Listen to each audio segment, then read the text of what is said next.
Hello, hi, it's Debs De Vries here, the Midlife Wisdom Mama.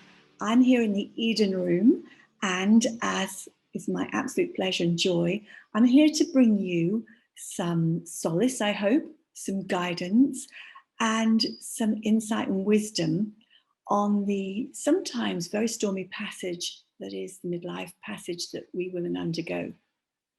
The topic on the table today is starts with a phrase I hear so often, and it always comes with a real sense of heartbreak and concern. And that phrase is, Debs, I just want to be me again. That phrase conjures up, I think, the depth of unsettling that we get when this passage begins. Because who we have been, who we've been used to being, how we operate in the world, how we relate to other people, what we do, how we organize our lives is built around many, many senses of self, isn't it? You know, self as having plenty of energy, self as a sexual being, self as capable, as never stopping, as self as being able to multitask, self as being central to the way that safety and personal sense of, you might hear a bit of thunder in the background, it's pretty rainy up in the mountains today, a personal sense of self, you know, has really evolved over very many years.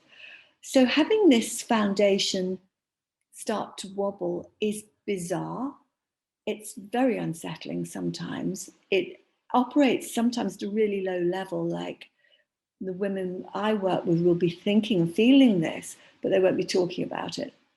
They might share it with a girlfriend.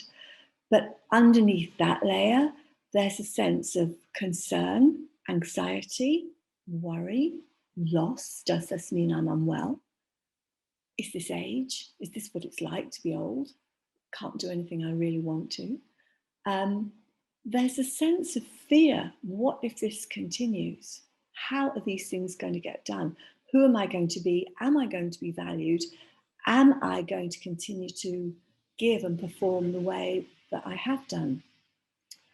So there's a large element of fear, because part of what creeps in is the sense of our own aging process. Oh my God. And it can happen. For some, it's a bit of a gradual move. For some, I mean, me, it was fast. It was just like an oncoming train I hadn't seen. Just what? It was a stunning shock. And what I didn't know at the time was what was going on. I had no education about perimenopause, either from a physical or an energetic perspective. And of course, energy is actually the greater part. But of course, it impacts our physicality so much. That's where we feel it. That's where we focus. And when I did begin to understand and learn about it, what I can say to you now is it is a pause. It's a process. The important thing is to put some structures in place to help you through it so that it doesn't become a sort of subterranean, I was going to say sinkhole that's draining you, because it's there in the back of your mind. And part of what that does for some women is drive us to try harder, to do more. And then we end up in this horrible spiral where we just can't. Sometimes we just can't. We haven't got it to give. And then we start to think, what's wrong with me? You know, there's a sort of scar in the psyche of womanhood, I would say, that is, have I done something wrong? I think that goes to many things, but I think when it arrives at midlife, when we're feeling, you know, that we're having to give our most in some ways, that we're still climbing this mountain of ideas and ambitions and things that need doing. You know, children need launching and businesses need running and partners need supporting. And maybe we need to move house and maybe we want to go and live somewhere else. And suddenly it's threatened. Our safety is threatened. So I want to talk about some structures that I would suggest as a sort of preliminary. And the first structure is to comfort yourself and to understand that it is a process and it does not go on forever. I mean, I can say with a big smile on my face, I'm 65. I'm not a gym bunny. I'm not somebody who walks around with a green smoothie in a hand every morning. I have my consistent, regular practices. I'm an 80-20 girl. So 80% of what I do, you could say, is what really sustains me. It's organic, it's my spiritual practice, it's my yoga, it's my meditation, it's my walking. And 20% is stuff I like to do, eat cake, go to the movies. It's like finding that new balance. But as I found new balance, I also discovered that there was a whole new set of energy waiting for me, but it couldn't easily, and perhaps even at all, come through when I was on the other side of the bridge. So a few notes, if you don't mind. I'm just going to make sure I've got what I wanted. So it is a time to understand that your body is undergoing change and your spirit is dictating that. Now, you may or may not want to agree with me on that. Absolutely no problem. When I say spirit, I'm not talking about, something in a sheet. I'm talking about the numinous, invisible energy field that we exist in and through. And you could say, if you imagine a piece of fruit, a nice luscious peach, and beyond the peach is sort of a shadow of the peach that's energetic, or quantum shadow. And then the peach gets juicier and a skin forms, and then right inside there's the peach kernel. Well, that's density. That's density creating something. And our physicality is created through processes that create it to be dense, but it doesn't mean we begin and end here, right? So your body needs you to support it. Your emotions and your physical world need new structures. And your spirit and your psyche are starting to operate in a different way. They have, let's call it a plan, a design that helps you then to evolve into the next half of your life.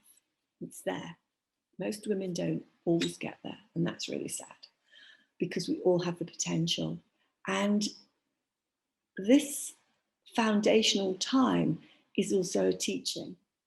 So the things that I learned in perimenopause, I keep in place.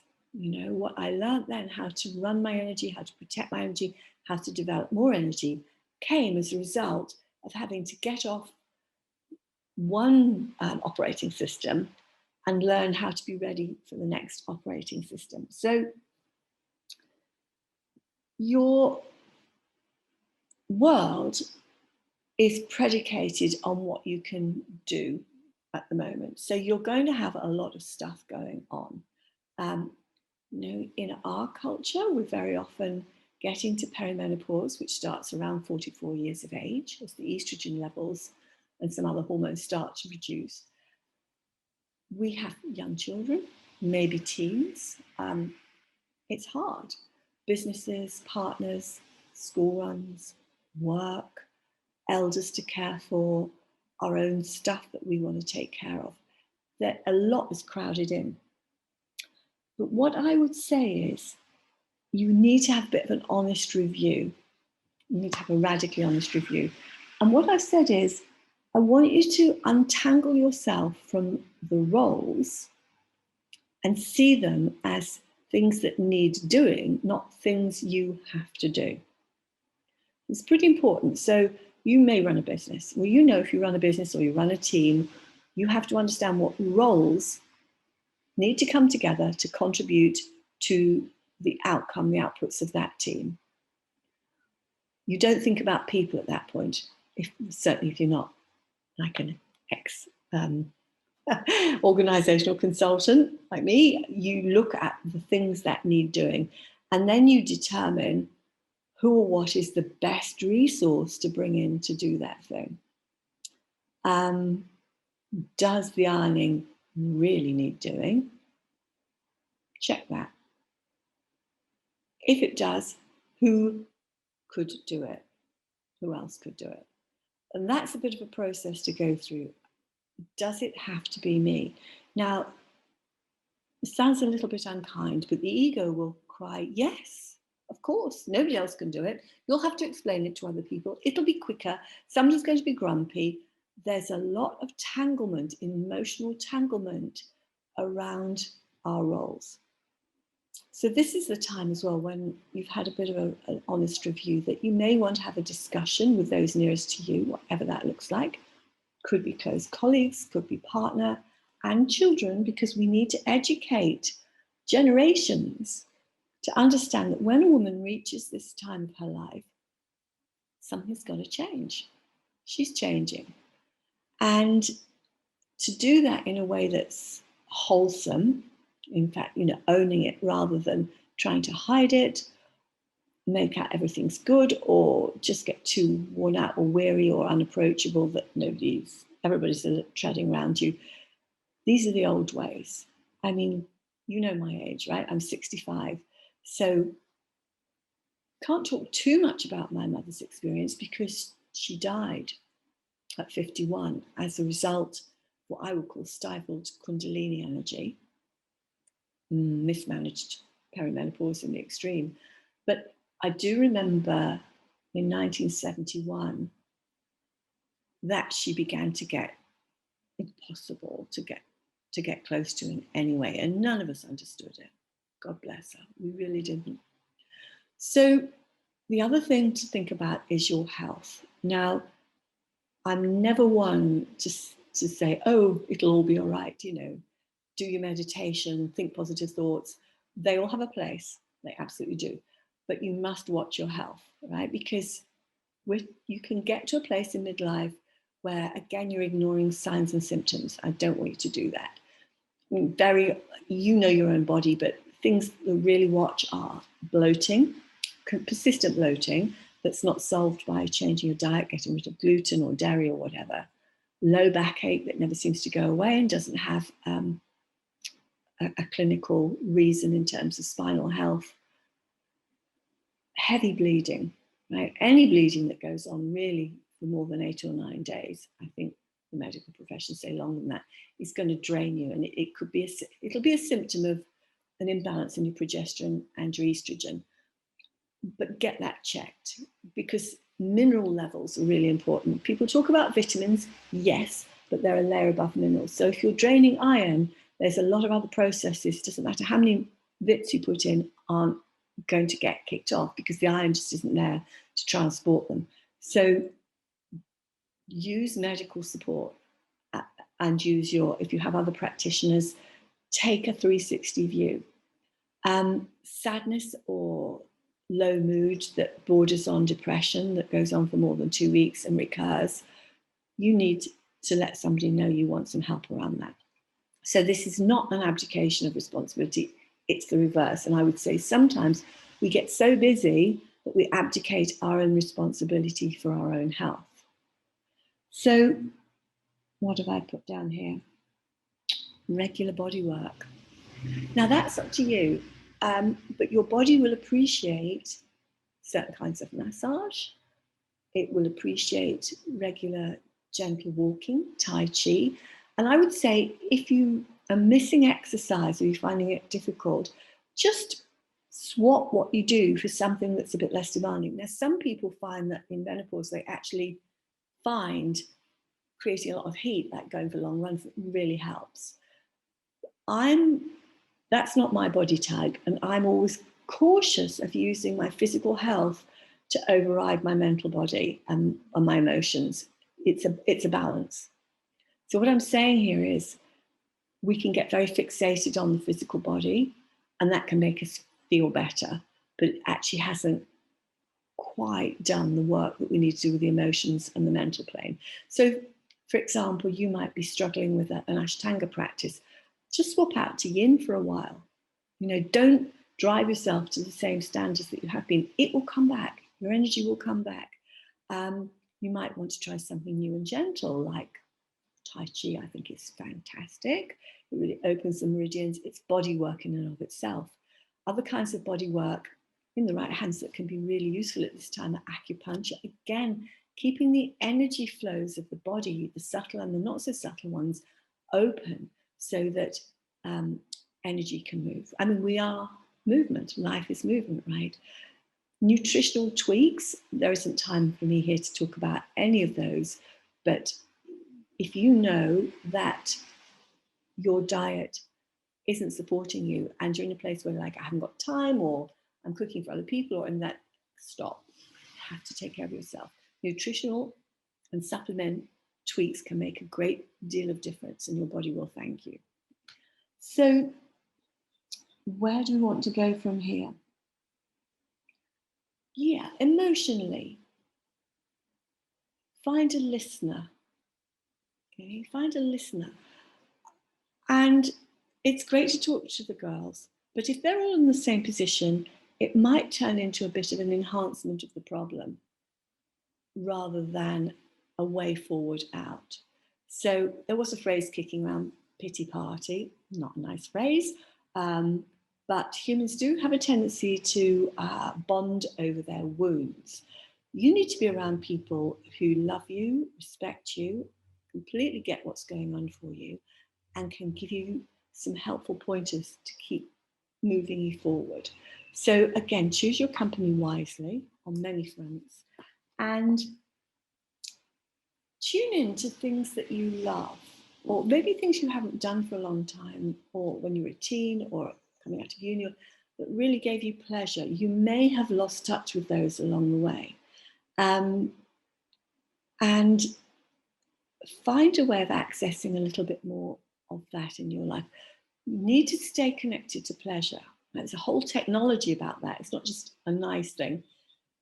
In terms of your life force and your sexuality, it's a must-have. So the overriding message, again, is there is another version of you waiting to be born. And for me, that's always been, just remember yourself at 15, 16. Just tune into that. That sassy, I know who I am, I know what I'm going to do, I know how I want to feel, I know how to create my world, which of course we didn't, but we have the technology within us. Tune in and just remember that 15-year-old, that 16-year-old. She carries the power, some of the power that's going to come through for you and help you to recalibrate and reform your life. And it may be weeks, it may be months. It's not a quick fix. I'm not a fan of quick fixes. Sure, if something needs support urgently, it needs support urgently. Nature has a system. We live in nature's system. We are part of nature's system. And you cannot buck it. Mask it if you want to, but you might miss out on some treats later on. So if you don't feel, if you just want to feel like you again, I completely understand. I can remember, it makes me feel very tearful actually, walking back from the doctors at 48, I think I was 48 years old, having just been given the, to me, shattering news that you're in perimenopause. They used to look at the luteinizing and follicle hormone levels. I don't think they do now because they change so quickly anyway. And suddenly my world just seemed to have ended. I had thought about having another child at some point. That was clearly off the table. And I wasn't prepared for that. I had no run up. I thought I had time. There were lots of things, but I do remember that clear moment thinking, I have to figure this out because I'm here now. And what I would want for you is you not to have to hit that wall in that particular way, so that you're prepared, so that you understand nothing is, you know, medically aside, nothing is going wrong.